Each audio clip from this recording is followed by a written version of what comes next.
여러분, 만약 제가 지금 단 한 달 만에 뇌가 변형된 사람 이야기를 들려드리겠다 하면 어떤 생각이 드실까요?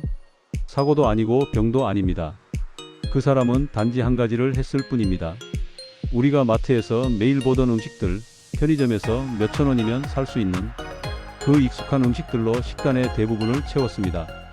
라면, 과자, 단 음료, 즉석식품, 누구나 한 번쯤은 쉽게 손이 가는 것들이지요. 그런데 한 달 뒤 MRI에는 분명한 변화가 찍혀 있었습니다. 뇌의 보상 회로가 과도하게 활성화되고 식욕을 조절하는 렙틴이라는 호르몬은 5배 가까이 솟아올랐습니다. 몸은 단순히 살이 찐 것이 아니라 더 많이 먹도록 설계된 몸으로 바뀌어 있었던 겁니다.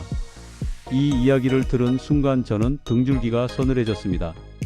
왜냐하면 이 실험이 누군가의 특별한 사례라기보다 우리 모두가 일상 속에서 조금씩 하고 있는 무의식적 실험일지도 모른다는 생각이 들었기 때문입니다.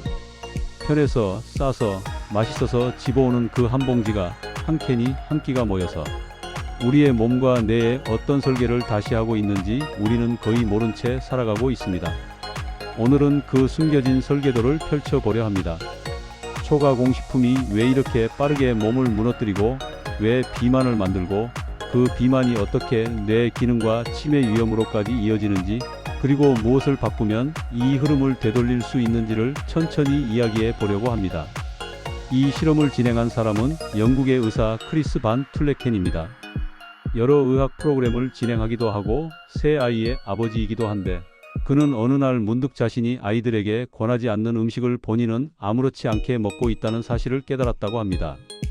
그리고 초가공식품이 실제로 인체에 어떤 변화를 일으키는지를 직접 확인하기 위해 상당히 무모한 도전을 시작했습니다. 식단의 80%를 초가공식품으로 채우고 한 달 동안 생활한 것이죠. 그 결과는 예상보다 훨씬 극적이었습니다. 체중은 6kg 증가했고 염증 수치가 2배 가까이 올랐습니다. 특히 놀라운 것은 뇌의 변화였습니다. 음식 보상 회로와 갈망을 담당하는 연결망이 비정상적으로 강화된 것으로 나타났습니다. 그것은 단순한 폭식 욕구가 아니라 뇌가 구조적으로 다른 방향으로 재배선되고 있다는 신호였습니다. 이야기를 들으면서 저는 오래 알고 지내던 한 분이 떠올랐습니다. 은퇴 후에도 아침마다 산책을 다니고 손수 채소를 길러 먹을 만큼 건강을 지키던 분이었습니다. 그런데 어느 날부터인가 조금씩 생활이 바뀌기 시작했습니다.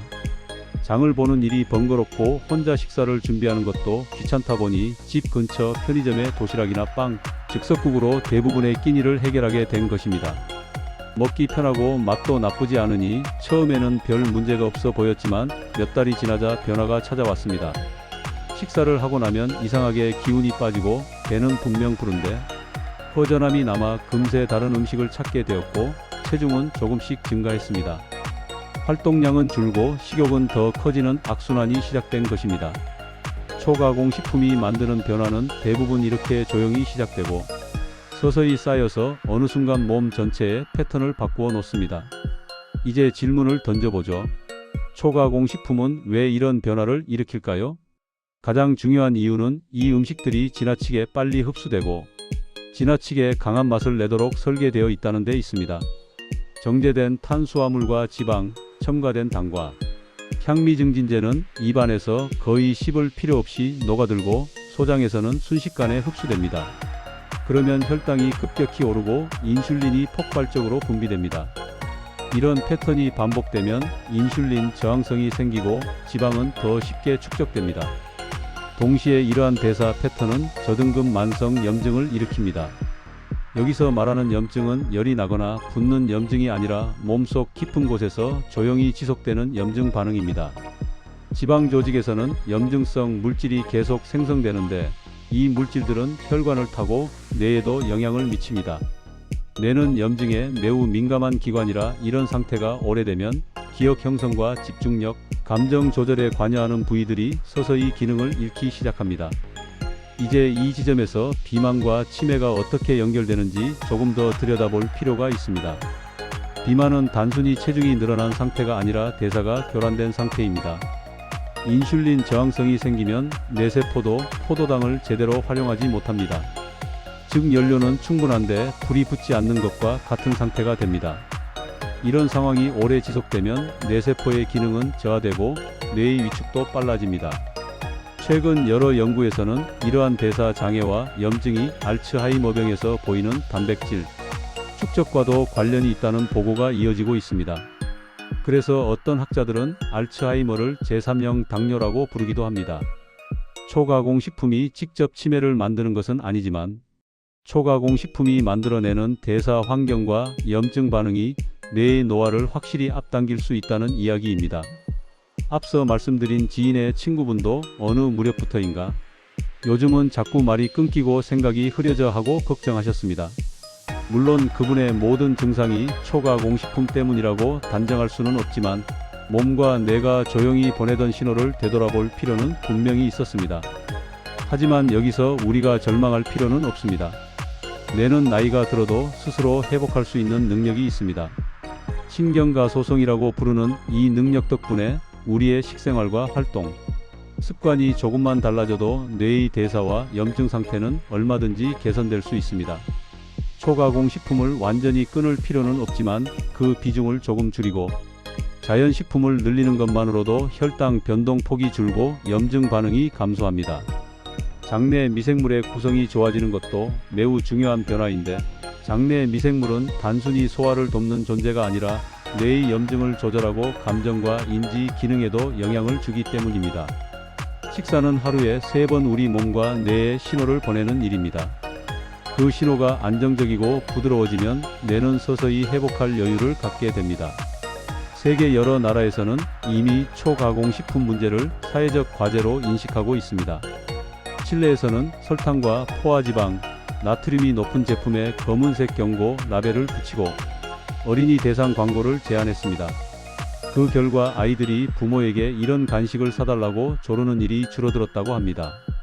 개인의 의지로는 한계가 있는 문제이기 때문에 사회적 환경을 바꾸려는 시도들이 이어지고 있는 것이죠. 우리 사회에서도 학교 급식이나 식품 표기 방식에서 조금씩 변화가 일어나고 있습니다. 작은 변화 같지만 긴 시간을 두고 보면 매우 중요한 움직임입니다. 이 모든 이야기를 통해 제가 드리고 싶은 말은 단순한 금지나 경고가 아닙니다. 초가공 식품을 완전히 끊으라는 의미도 전혀 아닙니다. 다만 우리가 조금만 선택을 조정하면 몸과 뇌는 생각보다 빠르고 분명하게 반응합니다. 이건 의지가 강한 사람만 가능한 변화가 아니라 생리학적으로 누구에게나 일어나는 과정입니다. 초가공 식품을 줄이기 시작하면 가장 먼저 변하는 것은 혈당의 진폭입니다. 초가공 식품은 흡수가 너무 빨라서 식사 후 혈당이 뾰족하게 오르고 그 뒤 빠르게 떨어집니다. 이런 급격한 변동은 인슐린 과분비를 만들고 피로감을 유발하며 배고픔 신호를 왜곡합니다. 그런데 단순한 자연식품 채소, 통곡물, 단백질이 포함된 식사로 일부만 대체해도 혈당 곡선이 완만해지고 인슐린 분비량이 감소합니다. 이 변화만으로도 하루 종일 느끼던 기운 빠짐이나 먹어도 허전함이 줄어드는 경우가 많습니다. 혈당 변동이 줄면 뇌의 전전두엽 기능이 안정되는데 이 부위는 집중력과 결정을 담당합니다. 즉 식사만 조절해도 두뇌의 피로가 감소하고 사고가 선명해지는 경험을 할 수 있습니다. 두 번째로 장내 미생물의 구성도 빠르게 바뀝니다. 초가공 식품 위주의 식단은 미생물 다양성을 줄이고 장 점막을 약화시키는데 이 상태에서는 염증성 물질이 더 쉽게 혈류로 넘어갑니다. 이런 과정을 장누수라고 부르지요. 그런데 식이섬유가 풍부한 식품을 조금만 늘려도 장내 미생물은 48시간 내에 변화하기 시작합니다.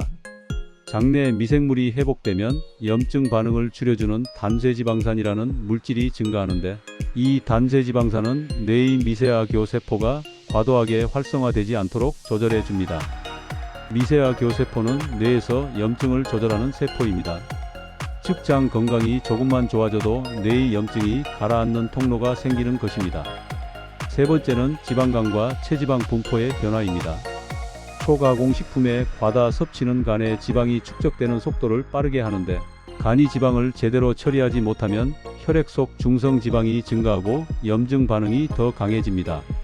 그런데 초가공 식품 섭취량을 줄이고 단순한 단백질과 채소 중심으로 식사를 조정하면 간 지방은 평균적으로 2에서 6주 안에 감소하기 시작합니다.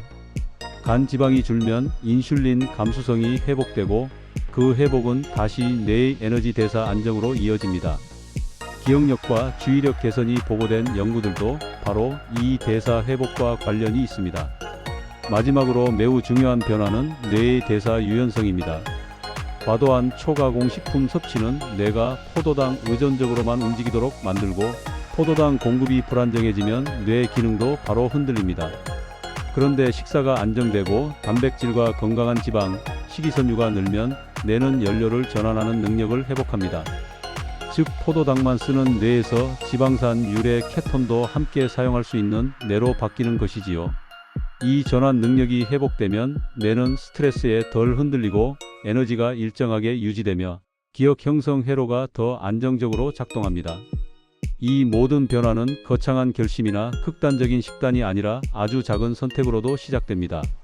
한 끼 중 하나만 바꾸어도 초가공식품의 비중을 하루 중 20에서 30%만 줄여도 몸은 금방 반응합니다.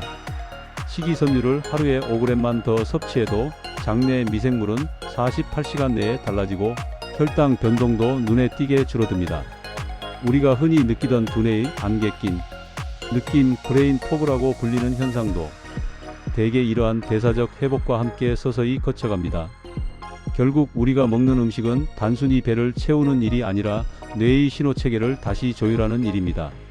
초가공 식품이 만든 불안정한 리듬을 되돌리는 데에는 극단적인 절제가 필요하지 않습니다.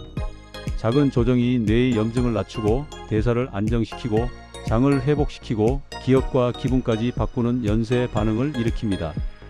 이것이 과학이 보여주는 사실입니다. 오늘의 이야기가 여러분의 식사를 불편하게 만들기 위한 것이 아니라 오히려 몸과 뇌가 회복될 수 있다는 확실한 근거를 전해드리기 위한 것이라 생각해 주셨으면 합니다.